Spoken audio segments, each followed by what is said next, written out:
All right, we've just come back from our property inspection where you promised to look at everything on the property. And the reason you want to do that is, number one, we're going to justify a consultation fee. Ours averages about $75. It can go up to as much as $125 or $150 if we have to travel a long way to get to the subject site.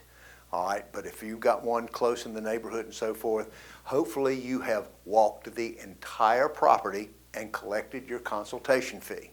And you've got your field notes and everything that you saw. Now, many times the problem that they called you for, such as a tree that is not leafing out, there's something that is very obvious, or there is a crack in the bark and it's bleeding and there's all kind of wasp and flies and bees around it, and somebody just got stung, or you've got a rotten place or a hollow in the bottom of a tree, and they want to know, what should I be concerned about? And so you're going to look at that, and many times the same conditions that created that defect exist in other parts of the landscape. There's all kinds of different conditions that exist in one ecosystem, one property, one lot where there is a house on it. Remember, in ANSI, during planning, construction, or development, and under that definition, ANSI Part 5 of our A300 series includes every residential property, because every residential property is under planning, construction, and development in some form or another. I just came back from a consultation where we didn't do anything but count, tag, and number trees. That's all we did, 75 trees. It turned out that 25 of those 75 trees were over 100 feet tall and posed a risk not only to them, but to their neighbors and a lot of infrastructure around. And so those are the kinds of things that you can bring to your customer with this consultation. And so as a result, if you find that covered and smothered root collars, which is one of our major generators of work in our business, if you found that created a lot of rot, then for example, the last job we came from, we had, out of the 75 trees, almost every single one of them had covered and smothered root collars.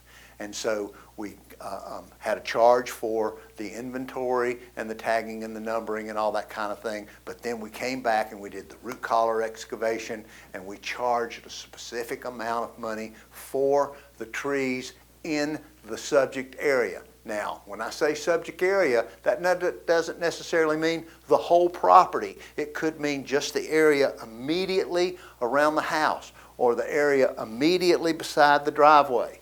And remember, there's seasonal considerations as well, because when we're called in to do a job, if we're in the middle of a drought and it's blazing hot and we got 90 and 100-degree temperatures, there are certain things that we are going to be prevented from doing unless we do the whole process. In other words, if it's 90 degrees outside, we're in the middle of a drought, you don't want to tear up the whole critical root zone and just leave it there without any kind of covering, mulch, and water.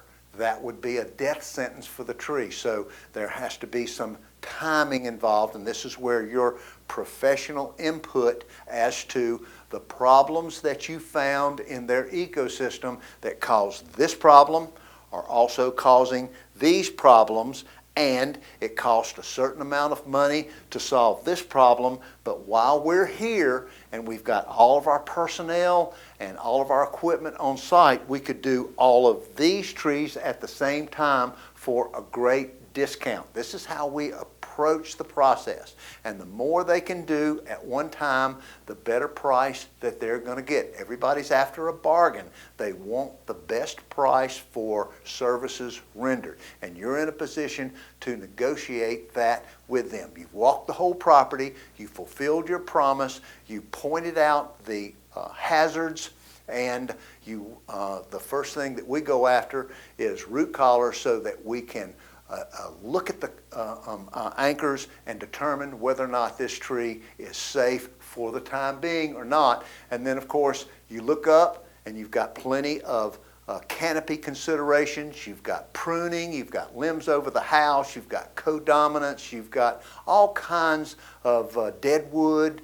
There's just, a whole variety of things that you can bring together in this one bid, and they will tell you how much they can afford.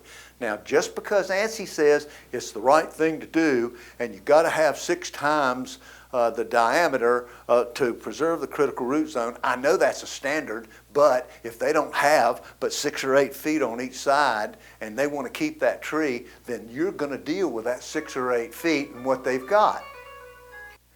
The level of detail that you must pay attention to on a tree preservation job is much greater than it is on a tree removal, because once you decide, or once your evaluation determines, or if the customer tells you that I want this tree gone, I don't care what kind of shape it's in the way, it's keeping my grass from growing, it's in the way of a new driveway, whatever their design intent might indicate, then when you go to tree preservation, you've got lots of details to look for. The condition of the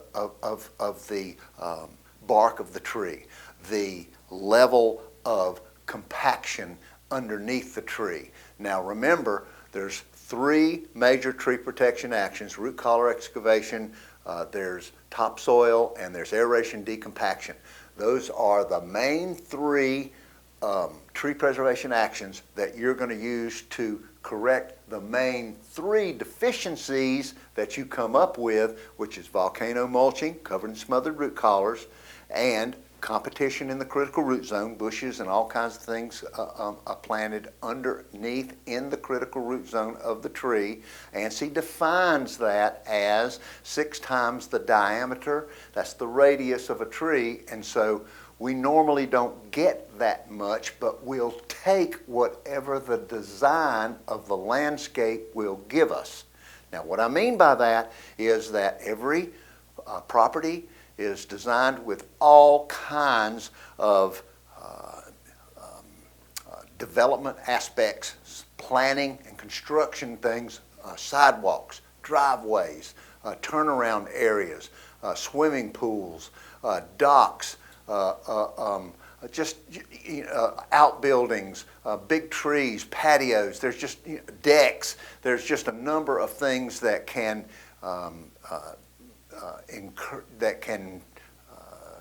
disturb the design intent that would be ideal for the survival of this tree. So you're going to take what they give you, and then you're going to use your main 3 tree protection actions: topsoil, aeration decompaction, and the root collar excavation, to determine how much is going to have to be done. You can give them a range of price and then tell them that there's a price going to come. Now, the way we do it, and this is just our style, starting around 2011 and 12 and 13 leading up to the present, everyone has got a smartphone and everyone has a computer.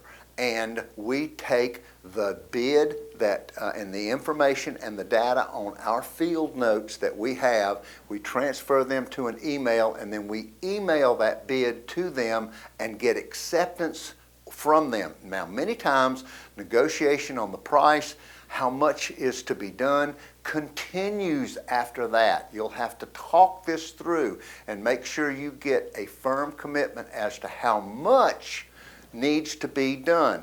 I just came back from a job where we did 3 maple trees, and the maples had no dirt skirt underneath them. They were heavily compacted. They were losing their leaves, and we went back to check and found out that all of our tree protection actions had succeeded. We didn't have to do a root collar excavation because it was exposed. We did aeration decompaction, we did topsoil, we did biostimulant. There's a number of other things that you're going to find out about that we include as tree protection actions. There's 6 of them that we use. You're mainly going to be concerned with the first 3. Remember what they are.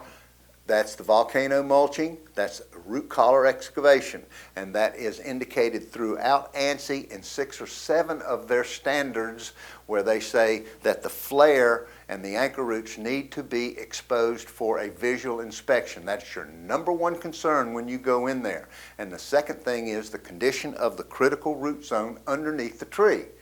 Compaction is our second enemy, and our third enemy is the over competition in this area, and you want to be able to solve these things and negotiate with the owner, because right now we have another job that we've done that involves 16 subject trees, great big oaks that had all kinds of holly trees and bushes and various other plantings underneath, and the owners have to decide how much of that they're going to eliminate in favor of the bigger trees if they want to keep those trees. So those design intents of the customers have to be carefully considered in the preparation of these bids, and this is what makes tree preservation a give and take proposition for both you and the customer. So let's remember that before we go into how we structure the bid for different kinds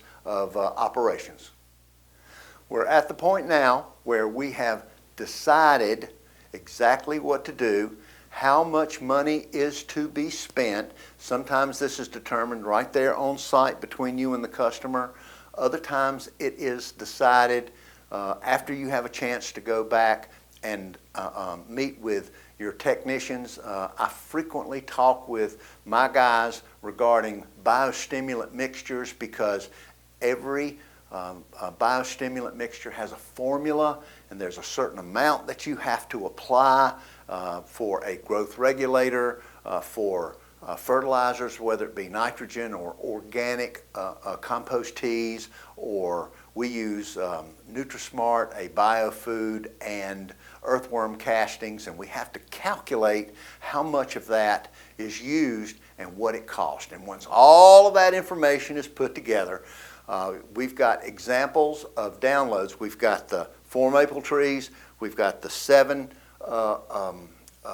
subject trees, large hardwoods around the heavily wooded lot, and we also have additional downloads for you to look at as to how we prepare our bids and write them out. Because once we commit to this and once the money is committed, that's exactly what the customer is expecting. The last guy I talked with, I didn't even meet him. I haven't seen him yet. He called me on the phone and told me what to do. He says, I've got 3 maples that are dying.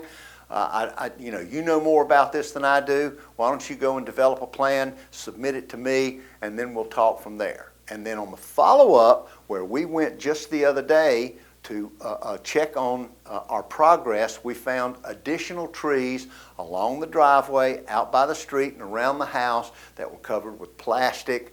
And ANSI indicates in Part 2 of soil management that we are not to put plastic and geotextile fabric underneath the trees because it suppresses root growth and interrupts the exchange of air and oxygen, all that kind of stuff. So you're going to find these things every time you go back. And so we've got another job that we've scheduled for them, and a download of his bid is available. You should look at that. And so every bid is going to be customized, and our protocol, and there's 10 steps to our protocol. You've seen it flashed up on the screen. You know exactly what we're doing. This is authenticate, locate, excavate. Then we're going to evaluate. We're creating a plan.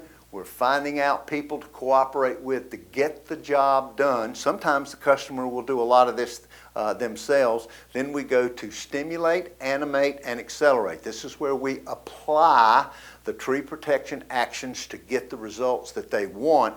And then here in contact 3, we're going to tell them that we will follow up, we will check, we will look, and we will give them watch outs, things that they can look for to determine whether or not the money they've invested in this tree protection action is really working or not. This is important stuff, and so don't leave it out, and tell them this is what they can expect from you. On a preservation job, in conclusion, let me point out that many times the customer is not going to go for the whole package. They might not go for the whole aeration decompaction, and once we do the wheel and spoke type of arrangement to decompact the critical root zone, they might not want the biostimulant. They might not want the earthworm castings and the biofood and the mulch and all the others. They may want to perform that themselves. Do not make the mistake that we've made for years, leading up to in the early 2000s when we were getting into this, is we led them, unfortunately, to believe that once we finished, that was going to be it. And that is not, simply not the truth. Tree preservation is an ongoing process. It is something that requires continuous upgrades and modifications. And you, as their arborist, as their consultant, as the person that has written up these specifications and told them what to do, needs to bring this to their attention on a seasonal basis. This is a great place for newsletters and follow-ups and various occasions where you go back to them and say, how's it going? What is happening? Have you seen any difference in the trees that we've treated? Are we succeeding? And if we are, then you can then tack on the next portion, which is usually bring in additional mulch or do some air tillage and incorporation of the mulch skirts that have been placed down to accelerate decomposition and make topsoil. It all has a way of blending together. That's why the protocol is a circle. You start at one place, you come around, and you end up right back where you started. But when you get there, it's different because you have made a difference. The owners have asked you to help them with their design intent, and you're doing it, and that is exactly what tree preservation is all about. This continuing process of improving the property, making them feel good about what they're doing, making them look good about improving their property, improving the value, improving neighborhood values, and most importantly, delivering the ecosystem services of shade and privacy and erosion control and safety, and just the feeling of well-being that they get from having the kind of designed ecosystem that they want, that you help them design.